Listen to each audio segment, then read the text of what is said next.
to the Daily Grind, and shout out to the full-time patrons. Make sure to hit subscribe if you're new and hit thumbs up if you're not a baby back bagel biting bitch boy, because you know what time it is. It's full time. MMA. And what is going on, full-time family and MMA fans alike? It is time to break down one of the best fight cards of the year, in my opinion. I have been anticipating this fight for a long time. The rest of the card is very interesting to me as well. This is probably not the best card for the casuals, but who gives a fuck? Let's get straight into it, man. This is UFC 237, Jessica Andrade versus Rose Namajunas. I, of course, am your host, Full-Time MMA, and I'll be taking you through the breakdown and my predictions for the fights of this coming up this weekend. And make sure to let us know your predictions as well in the comments and also in the Full-Time Family Discord. Link is in the description. We're going to get to the first fight of the night, but let's just take a look over the fights on this card. You've got, of course, Rose Namajunas taking on Jessica Andrade, Jared Cannonier versus Anderson Silva, Jose Aldo versus Alexander Volkanovski, Thiago Alves coming to take on Laureano Staropoli, Francisco Trinaldo versus Diego Ferreira. Now, for me, these top three fights are really what I have been, I'm excited for all of these. I've been anticipating Namajunas versus Andrade for a long time now.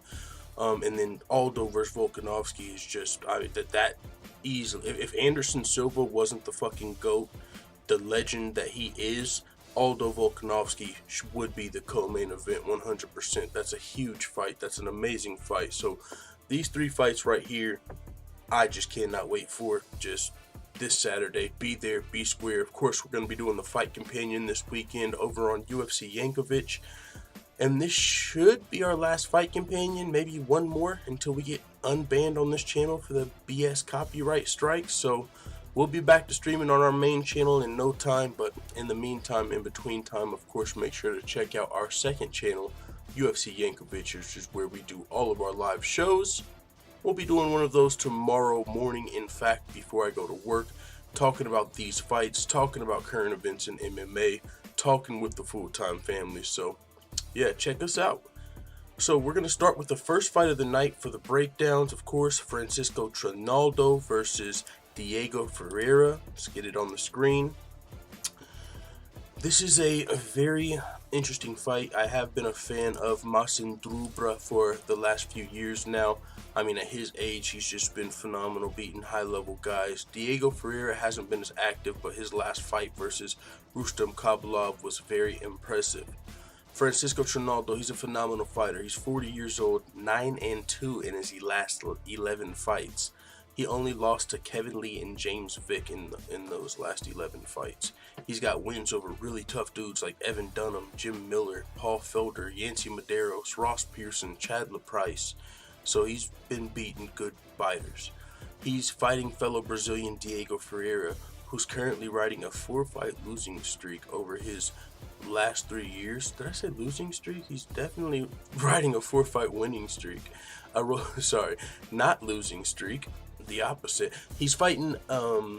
He's currently on a 3-fight winning streak over the last 3 years. He's coming off of that very impressive win over Rustam Khabilov, who's a Russian stud, one of those guys that's been tearing apart the UFC's unranked, super tough lightweights over the last 3 years. That description actually fits Francisco Trinaldo very well. He's an unranked, super tough lightweight, and those are the guys that Diego's kind of been, running through in his last 3 fights. Now, like I said, he hasn't been as active his last 2 fights. He were in 2019, 2018, but I think before that, 2016. So he took a little bit of time off in between there, but he's back and he looks like he's better than ever. So I have no reason to doubt him here. I have to give the edge in this fight to Diego Ferreira.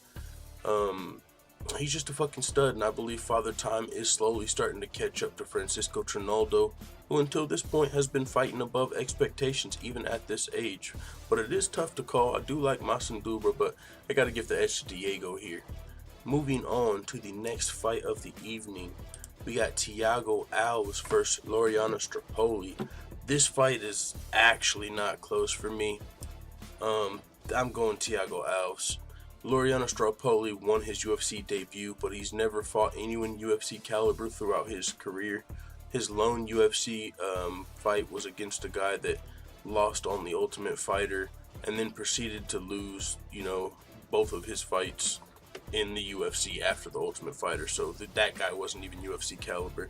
Thiago Alves, on the other hand, has 25 fights in the UFC and has only, I think he only loses this fight if he's completely trash. Like if he lost all of his skills, like on some Space Jam type shit, just all of his skills just disappeared out of nowhere overnight. It's the only way he loses this fight, unless it's like a fluky knockout. Like he would have to make, I think, a huge mistake to lose this fight against someone that should not be on his level, especially training out of American Top Team. Like, yeah, Alves should have this one in the bag in Brazil. So I got Thiago Alves. Moving to the next fight.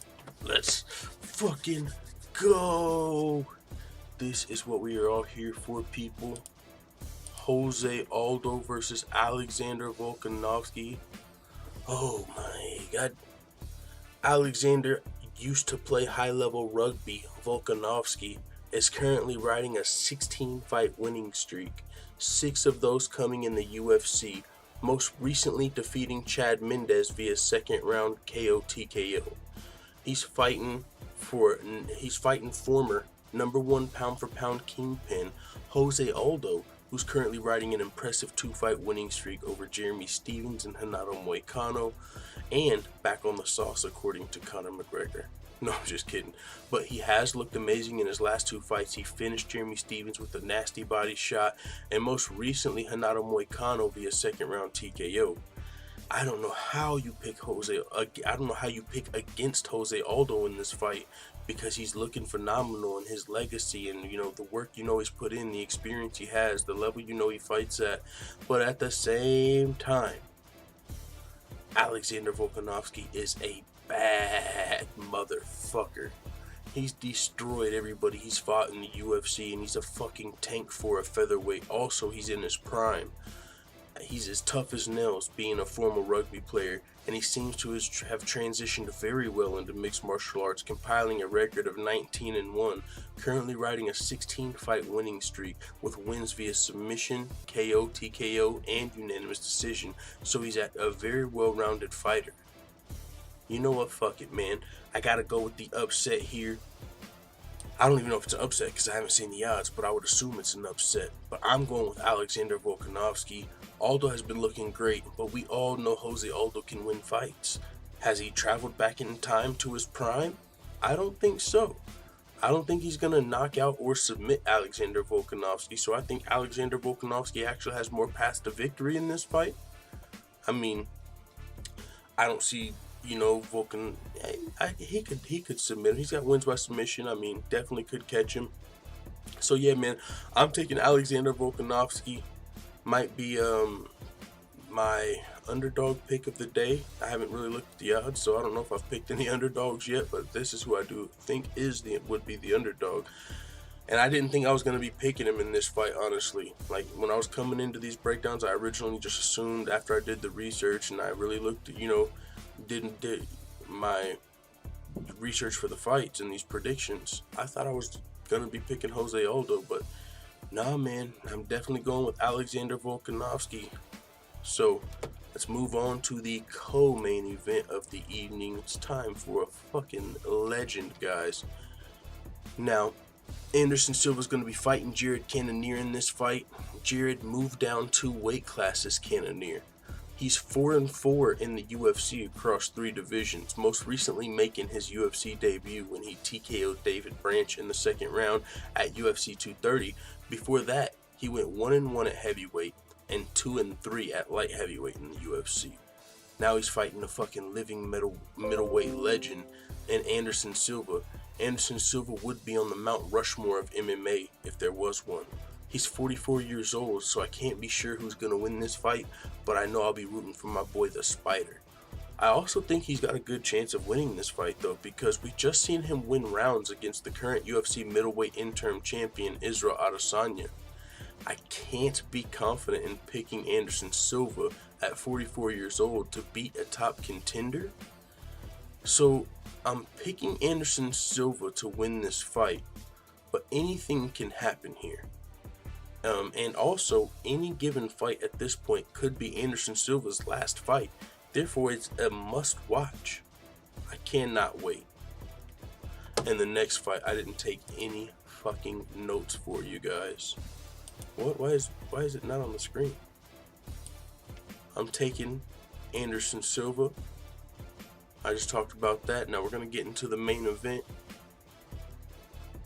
I cannot wait for this fight. I've waited so long for this fight. My motherfucking girl, Mini Cyborg. Jessica Andrade. I didn't take no notes for this fight. This is not the fight you need notes for. I know everything I need to know about this fight. I know Rose Namajunas is fucking dangerous, and she made her mark in the UFC strawweight history when she dethroned Joanna Jędrzejczyk. And not only did she dethrone her, she came back and defeated her a second time to put a stamp on it. I know she's a bad motherfucker, and she trains with Valentina Shevchenko, who's arguably the pound-for-pound #1 fighter on the planet. Of course, that's not counting Amanda Nunes. It'd be tough to argue against Amanda Nunes. But Valentina is bad. Multiple weight classes, high level, current champion. Defeated Joanna 4 times at this point. 3 kickboxing, or 3 Muay Thai. And in the UFC at flyweight. She trained Rose to beat Joanna, essentially. Nobody expected Rose Namajunas to defeat Joanna Jędrzejczyk when she did what she did the first time. That was actually a shocker, because Joanna was the queen. Now Rose is the champion. Since her last fight, she's been through a lot. She was on the bus whenever Conor McGregor threw the dolly. It kind of gave her flashbacks and she traumatized her. She thought it was a terror attack, so, she really shook her up. Fucking Conor. So she's been out for a while. Also, she's had a neck injury in that time that she had to heal up. And so Rose Namajunas is coming into this fight also in enemy territory. Not just any enemy territory. Brazil, where every fight they want their fellow fighter's opponent to die. Not literally, figuratively. They just ride for their own over there. And Jessica Andrade is coming, and this is redemption for Jessica Andrade. She's fought at 135 pounds in the past. She just came off the most brutal knockout in women's MMA history. 1-punch knockout I'm talking about, and that's across all divisions. Everybody knows how bad Cyborg is. Show me a 1-punch fucking knockout like we seen Jessica Andrade versus Karolina Kowalkiewicz. That's gotta be up there with the #1. Brutal, and Karolina is a phenomenal striker. She's not a grappler. Karolina Kowalkiewicz isn't coming in there to submit you or out wrestle you. She didn't get a title shot she got it by striking. And Jessica Andrade did that to her. So for people to say Jessica Andrade is all power and no skill, yeah, you show me a fucking fighter with no skill that can knock out Karolina Kowalkiewicz. No. That's not how it works. If you don't have skill, you don't knock out high-level strikers. Wonder Boy, and I'm not going to go into comparison, so I'm just saying, if you don't have skill, you're not knocking out high-level strikers. That's like saying fucking Mike Perry would knock out the high-level strikers of his division. Do you think Mike Perry's fucking knocking out the elite level strikers in his Cowboy Cerrone? No. So Jessica Andrade does have skill, despite the people that try and because they don't want to root for her for whatever reason, whether you're a Rose fan or whoever you're a fan of, or just not being a fan of Andrade, whatever your deal is, Jessica Andrade, it's not like she's got a huge fan base. It's not like she's one of the most marketable, that's got all the simps, on her Instagram, and she's not that type of chick. No. She's a fucking savage. Used to fight at 135 pounds. She had some wins, had some losses. This was before there was a 125-pound division. She cut down 20 pounds to 115 pounds. You know how fucking tough it is to cut weight in UFC. Come on, man. Cutting down 20 pounds to a new weight class? You think fucking Jorge Masvidal wants to try and make it to fucking featherweight? That's 25 pounds. I mean, do you think he wants to make it to 150? You don't even want to make it to 155. You don't know, man. Don't nobody want to cut 20 pounds, even if you're one of the smaller fighters of your division. Do you think Israel Adesanya wants to cut to 165 pounds? No, man. They don't. Come on, 20 pounds. That's a hell of a more of a cut. So she was undersized. This was before the flyweight division opened up. Now we have a flyweight division, and you know what? If that flyweight division was there in the past, Jessica Andrade would not be at 115 pounds. She 100% would have been at 125. But now she's actually got a chance to make history, or not history, but to help her legacy. This is a legacy fight for her, because it's not only a legacy fight. This is everything for Jessica Andrade. This is for her family. She's been selling fucking baked goods and UFC fight shorts to make do and help feed her family and support herself while she waits on a title shot. So it's not even about the legacy of becoming a champion. It's about supporting her family and putting food on her table. This is the biggest opportunity of her life. She's got 25 pro fights, multiple divisions, and she's only 26 years old. If she wins this fight, now there's a 125-pound division. She could fight.